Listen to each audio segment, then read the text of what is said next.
Good morning student.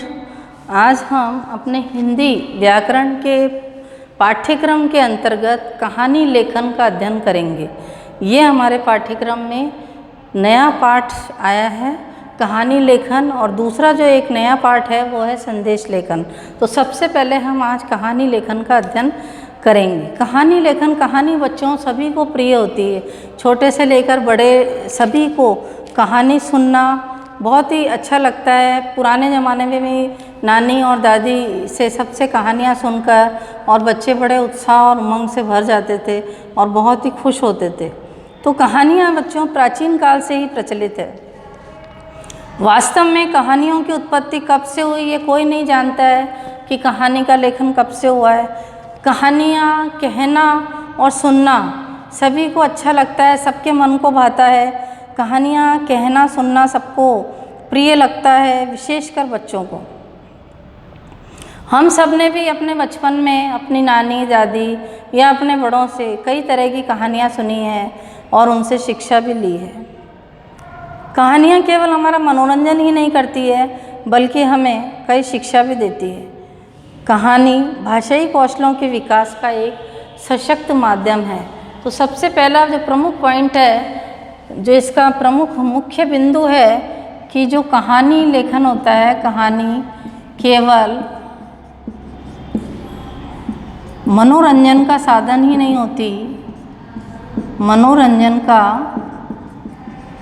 साधन ही नहीं होती बल्कि इनसे हमें शिक्षा भी मिलती है। इनसे हमें शिक्षा भी मिलती है। तो बच्चों को कहानियाँ सुनना बहुत अच्छा लगता है और दादी नानी और कई बड़ों से वो कहानियाँ सुनते आए हैं। भाषा कौशलों के विकास का एक सशक्त माध्यम है।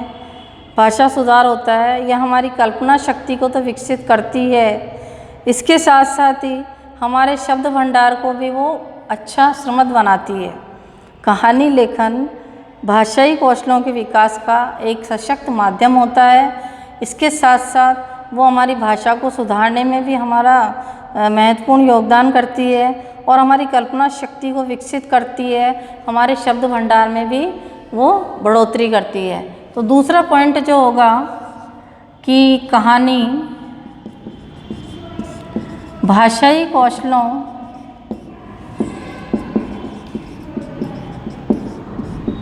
के विकास का माध्यम है, विकास का माध्यम है। यह हमारी कल्पना शक्ति को तो बढ़ाती है, कल्पना शक्ति को विकसित करती है, साथ ही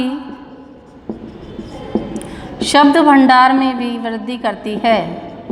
शब्द भंडार में भी वृद्धि करती है। तो कहानी भाषाई कौशलों के विकास का माध्यम है। यह हमारी कल्पना शक्ति को विकसित करती है, साथ ही शब्द भंडार में भी वृद्धि करती है। बच्चों में धीरे धीरे कहानी लिखने की योग्यता को विकसित करना चाहिए कि बच्चे किस प्रकार से कुछ बिंदुओं के आधार पर अपने कुछ न कुछ कहानी का निर्माण करें। तो कहानी लेखन एक कला है जिसे सतत अभ्यास के द्वारा विकसित किया जा सकता है। परीक्षा में भी आपके कुछ ऐसे महत्वपूर्ण बिंदु रिक्त स्थान के रूप में दिए रहते हैं। उन बिंदुओं को आधार मानकर हम किसी न किसी रूप में कहानी का निर्माण कर सकते हैं और कहानी को लिख सकते हैं। प्राचीन काल से ही हमने कहानी को पढ़ा है, सुना है, लिखा जाता है और कहानी हम लिखते आए हैं। तो देखिए कहानी के इसके अलावा मैं आपको कुछ और बता रही हूँ कि कहानी सुनने का बच्चों में जिस प्रकार से चाव होता है और उनका मुख्य उद्देश्य मनोरंजन तो होता ही है, इसके साथ साथ वो चाहते हैं कि उनको कुछ ना कुछ शिक्षा भी मिले। तो शिक्षाप्रद कहानियाँ भी होती है और कहानी जो होती है वो हर कहानी लेखक जो होता है अपने ढंग से लिख कर कई ऐसे राइटर हुए हैं, लेखक हुए हैं जो अपनी प्रमुख अच्छी अच्छी कहानियाँ और शिक्षाप्रद कहानियों के कारण प्रसिद्ध हैं, जिनमें प्रेमचंद का भी नाम जो है वो प्रमुख रूप से माना जाता है। हर कहानी लेखक अपने ढंग से लिखकर उसमें रोचकता और विशेषता पैदा करता है। वह अपनी कल्पना और वर्णन शक्ति से कहानी के जो भी पात्र होते हैं, कथानक होते हैं और जो वातावरण होता है उसको वो प्रभावशाली तरीके से प्रस्तुत करके और उस कहानी में रोचकता उत्पन्न कर देता है। तो लेखक की भाषा शैली पर ही निर्भर करता है कि कहानी कितनी अच्छी लिखी गई है और उस कहानी से हमें क्या क्या शिक्षा प्राप्त हो रही है। तो हमें कहानी लिखते समय निम्नलिखित बातों का भी ध्यान देना चाहिए। तो उसमें देखिए प्रमुख रूप से कहानी लेखन में हमें किन किन बातों का ध्यान रखना चाहिए, तो उसके मुख्य बिंदु देखिए। सबसे पहले कहानी लेखन करते समय हमें निम्न बातों का ध्यान रखना चाहिए।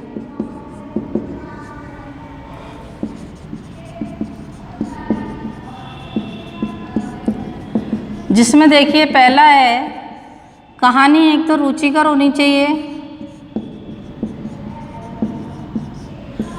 प्रभावशाली होनी चाहिए। कहानी रुचिकर, प्रभावशाली, मनोरंजक व शिक्षाप्रद होनी चाहिए। मनोरंजक व शिक्षाप्रद होनी चाहिए। दूसरा जो मुख्य बिंदु है इसका देखिए कि कहानी के जो हम निर्माण करते हैं, उसको लिखते हैं, वो रूपरेखा और संकेतों के आधार पर ही कहानी का विस्तार होना चाहिए।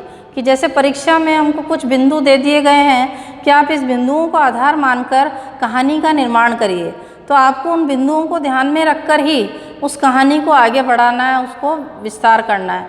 ये नहीं कि आप अपने हिसाब से अपने मुख्य बिंदु ले रहे हैं, आपको उन बिंदुओं को आधार मानकर ही उस कहानी का निर्माण करना है।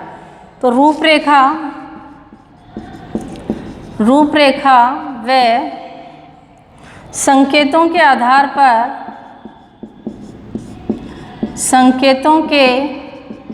आधार पर कहानी का विस्तार होना चाहिए। कहानी का विस्तार होना चाहिए। विभिन्न घटना व प्रसंग से कहानी का विस्तार होना चाहिए। इसमें किसी भी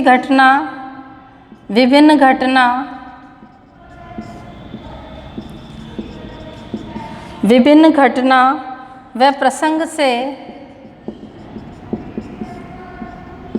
कहानी का विस्तार होना चाहिए। कि जो मुख्य बिंदु में घटना अगर उजागर हो रही है तो उसको बताना चाहिए, या हमको जो प्रसंग दे रखा है उसके अनुसार उस कहानी का विस्तार होना चाहिए। कहानी का आरंभ बताया मैंने कि रुचिकर होना चाहिए, प्रभावकारक होना चाहिए, जिससे पाठक को मन कहानी पढ़ने में लगे। तो पाठक की रुचि के अनुसार, पाठक की रुचि को ध्यान में रखते हुए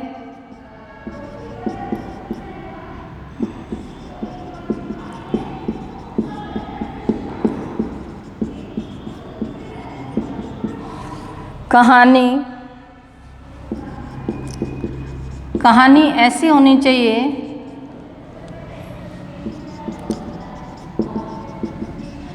कि वह पाठक के मन में रम जाए।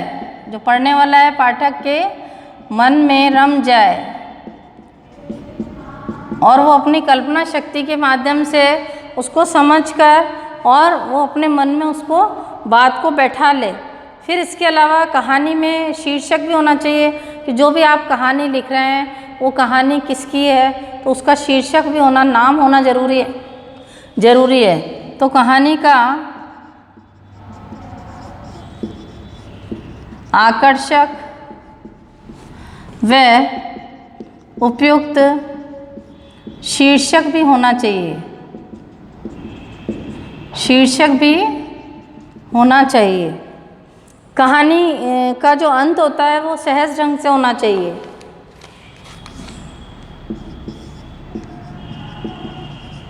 कहानी का अंत सहज ढंग से होना चाहिए। अब देखो बच्चों, इसमें कहानी लेखन करते समय हमें निम्नलिखित बातों का ध्यान रखना चाहिए कि कहानी रुचिकर, प्रभावशाली, मनोरंजक व शिक्षाप्रद होनी चाहिए। रूपरेखा व संकेतों के आधार पर कहानी का विस्तार होना चाहिए। विभिन्न घटना व प्रसंग से कहानी का विस्तार होना चाहिए। पाठक की रुचि को ध्यान में रखते हुए कहानी ऐसी होनी चाहिए कि वह पाठक के मन में रम जाए। कहानी का आकर्षक, उपयुक्त और शीर्षक आकर्षक होना चाहिए, उपयुक्त शीर्षक होना चाहिए। कहानी का अंत सहज ढंग से होना चाहिए। इसके अलावा बच्चों, कहानी लेखन करते समय लेखन की 4 विधियां जानना भी ज़रूरी होता है कि कहानी की सहायता या आधार पर कहानी लिखना, या रूपरेखा के आधार पर कहानी लिखना, या कोई अधूरी कहानी है तो उसको अपूर्ण कहानी को पूर्ण करते हुए कहानी लिखना, या चित्रों की सहायता से कहानी लिखना। तो ये 4 प्रकार से हैं। चारों प्रकार से हम कहानी का निर्माण कर सकते हैं कि कोई कहानी के कुछ मुख्य बिंदु दे रखे हैं, उन बिंदुओं के आधार पर, संकेतों के आधार पर कहानी का निर्माण करना, या कोई रूपरेखा बनाई उस भूमिका के आधार पर कहानी का निर्माण करना, या कोई अधूरी कहानी है, अपूर्ण कहानी है तो उसको पूरा करना, या कोई चित्र दे रखा है उन चित्रों को देखकर आपको उसका कहानी को लिखना। वो इस प्रकार की भी कहानी का अभ्यास आप कर सकते हैं। मुख्य रूप से कहानी लेखन लिखते समय हमें ये बात ध्यान रखना है कि जो हमारी कहानी है वो मनोरंजन पूर्ण होनी चाहिए, उबाऊ नहीं होनी चाहिए, शिक्षाप्रद होनी चाहिए, रुचिकर होनी चाहिए, और ऐसी होनी चाहिए कि वो मुख्य बिंदुओं के जो आधार पर उन घटनाओं का पारस्परिक संबंध को बताते हुए कहानी का निर्माण होना चाहिए। कहानी की भाषा सरल होनी चाहिए। कहानी से कोई ना कोई ऐसा संदेश हमें मिले, उपदेश मिले, शिक्षा मिले, ऐसी कहानी होनी चाहिए। अंत में कहानी का शीर्षक भी होना चाहिए। तो इसीलिए कहा गया है कि कहानी का आरंभ जो है वो रोचक होना चाहिए, ताकि वो पढ़ने वाला जो है वो उसको रुचि से पढ़ सके और उसके मन में रम जाए। कहानी के वाक्य छोटे हों, सरल होने चाहिए, छोटे छोटे ही वाक्य लिख सकते हो आप। कहानी का उद्देश्य ऐसा होना चाहिए जो बच्चों के अनुकूल हो। कोई अलग या अभद्र भाषा का प्रयोग करते हुए असंगत बात को उसमें नहीं लिखना चाहिए। कहानी हमेशा मनोरंजक और शिक्षाप्रद होनी चाहिए। तो आज बच्चों मैं आपको 2 कहानी सुनाती हूँ। सबसे पहली कहानी है कि जैसे अकबर का दरबार लगा हुआ था और जो बीरबल थे उनके महामंत्री, तो बीरबल भी बैठे हुए थे, सभी दरबारी बैठे हुए थे। तो अकबर ने कहा कि अगर कोई मेरी मूंछें नोच लेता है तो आप बताइए कि मूंछें नोचने पर उसको क्या सज़ा देनी चाहिए। तो सारे दरबारियों से उन्होंने बारी बारी से पूछा कि क्या करना चाहिए। तो प्रत्येक दरबारी खड़ा होकर और जवाब देने लगा। एक दरबारी ने कहा कि हुजूर, उसको तो फांसी का फंदा लटका देना चाहिए, कि किसकी जुर्रत कि आपको इस तरह से आपकी मूंछें नोच ली जाए। और दूसरे दरबारी ने कहा कि उसको देश निकाला दे देना चाहिए। तीसरे अन्य मंत्री ने कहा कि महाराज उसको जिंदा ही दफन करवा देना चाहिए। तो इस प्रकार से अकबर ने अपने दरबार में सभी दरबारी मंत्री जो भी बैठे थे उनसे बारी बारी से प्रश्न करते हुए और उनसे उनके विचार जानने चाहे। अंत में किसकी बारी आई? बीरबल की।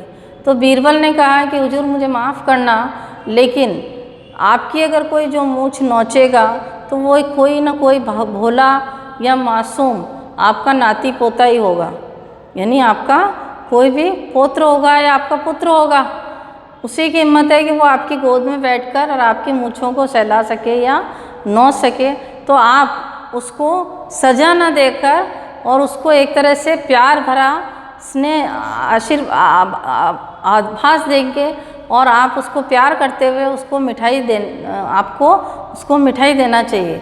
तो बीरबल की ऐसी बातें सुनकर जो सारे दरबारी थे वो देखते रह गए, और जो अकबर था उसने भी बीरबल की बुद्धि की प्रशंसा की कि तुम वास्तव में बहुत बुद्धिमान हो और तुमने मेरा जो प्रश्न था उसका उत्तर तुमने बहुत ही अच्छे तरीके से दिया है कि हाँ, अगर कोई मेरी मूछें कौन नोच सकता है कि जो मेरा मासूम मेरा पुत्र होगा, जिसका मन कोमल होगा, जो अपने पिता की गोद में बैठकर अपने पिता को प्यार से उसके गाल सहलाता है, उसकी मूछें नोचता है, तो उसके लिए मिठाई देना ही एक तरह से उचित होगा, उसको सज़ा नहीं दी जानी चाहिए।